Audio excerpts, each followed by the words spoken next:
ഉണ്ട്. ഇത്രയും നേരം നടന്നതിൻ്റെ ഒരു ഇതുണ്ട്.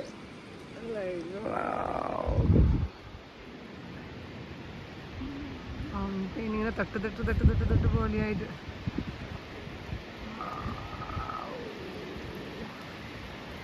വാട്ടർഫോളിൻ്റെ ഒരു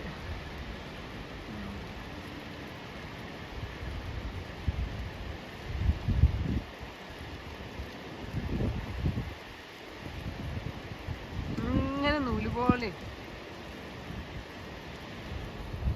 ഇന്ന് വേറൊരു പോയിന്റാണ്, അവിടെ ആൾക്കാരെ കാണാൻ നിൽക്കുന്നത്. അവിടെ അത് ഇക്കോ പോയിന്റാണ്. ഒക്കെ മീൻസ് ഓരോ ഹില്ലിൻ്റെ ഓരോ സ്ഥലത്തുനിന്ന് കിട്ടുന്ന വ്യൂ ആണ് ഇതിനകത്തൊക്കെ ഉള്ളത്. ബ്യൂട്ടിഫുൾ. This is awesome.